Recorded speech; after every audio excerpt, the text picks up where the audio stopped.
Assalamualaikum, hai teman-teman. Saya Vika Nurhulita dari kelompok 72 KKNDR Angkatan 49 IAIN Pekalongan. Teman-teman tahu nggak sih, di Indonesia kasus kekerasan seksual mencuat meningkat tajam. Menurut catatan tahunan dari Komnas Perempuan dilaporkan bahwa dalam kurun waktu 12 tahun, kekerasan terhadap perempuan meningkat sebanyak 792%. Ini artinya kekerasan terhadap perempuan di Indonesia selama 12 tahun meningkat hampir 8 kali lipat. Nah, teman-teman bisa melihat diagram berikut ini. Diagram tersebut masih merupakan fenomena gunung es yang dapat diartikan bahwa dalam situasi yang sebenarnya kondisi perempuan Indonesia jauh mengalami kehidupan yang tidak aman. Oleh karena itu, ayo lawan kekerasan seksual. Sebelumnya, apakah teman-teman tahu apa definisi dari kekerasan seksual itu sendiri? Menurut Badan Kesehatan Dunia atau WHO, kekerasan seksual yaitu sebagai segala perilaku yang dilakukan dengan menyasar seksualitas atau organ seksual seseorang tanpa mendapatkan persetujuan dan memiliki unsur paksaan atau ancaman.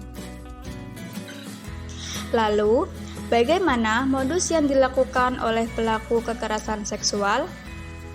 Modus pelaku dalam mendekati korban sangatlah bervariasi, dari mulai membujuk korban, merayu, dan memberikan hadiah, serta modus yang paling sering pelaku menggunakan jejaring sosial dengan berkenalan dengan korban, mengajak bertemu, dan memaksa atau memperkosa korban.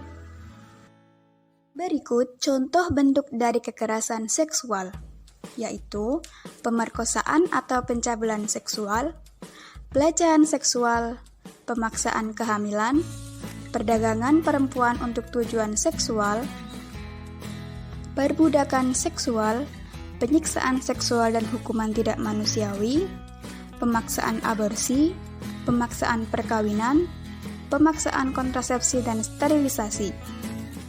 Siapa sih pelakunya? Pelakunya bisa siapa saja.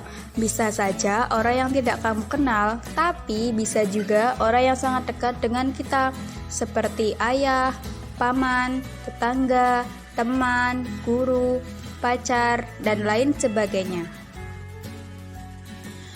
Di mana bisa terjadi?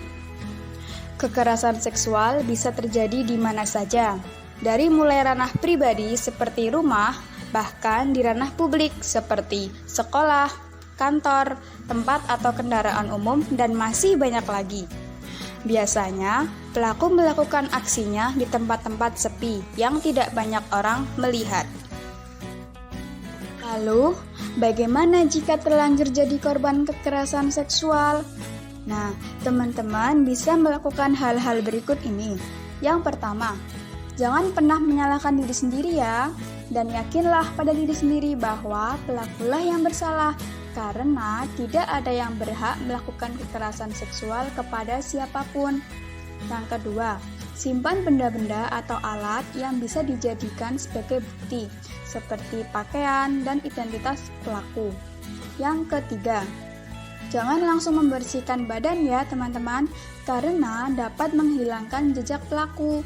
Yang keempat, ceritakan kepada orang-orang terdekat yang kamu percaya, misalnya pada orang tua, saudara, atau teman. Yang kelima, jangan lupa juga ya, segera laporkan kepada pihak yang berwajib. Yang keenam, datangi lembaga pemulihan atau konseling untuk mengobati rasa trauma yang kamu alami. Jika kamu mengetahui, mendengar, atau melihat terjadinya kekerasan seksual, kamu bisa melakukan hal-hal berikut ini. Yang pertama, jangan tinggal diam ya, segera laporkan kepada pihak-pihak yang berwajib. Yang kedua, jadilah pendengar yang baik ketika korban bercerita. Yang ketiga, beri dukungan kepada korban dengan kata-kata sportif. Yang keempat, tunjukkan empatimu dan ciptakan suasana aman dan nyaman bagi korban untuk bercerita dan jaga rahasia korban. Aku punya cara nih untuk mencegah kekerasan seksual. Yang pertama, hindari tempat sepi. Biasanya, para pelaku pelecehan seksual mencari tempat-tempat sepi agar dapat melancarkan aksinya. Yang kedua, waspada terhadap lingkungan sekitar. Yang ketiga, membekali dengan bela diri untuk meningkatkan pertahanan diri. Yang keempat, hindari bepergian dengan orang yang baru dikenal. Terlebih lagi, orang yang baru tersebut kita kenal lewat media sosial.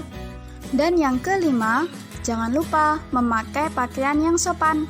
Sebisa mungkin, kamu mengenakan pakaian yang tidak terlalu ketat dan terbuka. Ingat, kekerasan seksual dapat terjadi dimanapun dan kapanpun. Yuk, cegah dan tangani kekerasan seksual bersama-sama.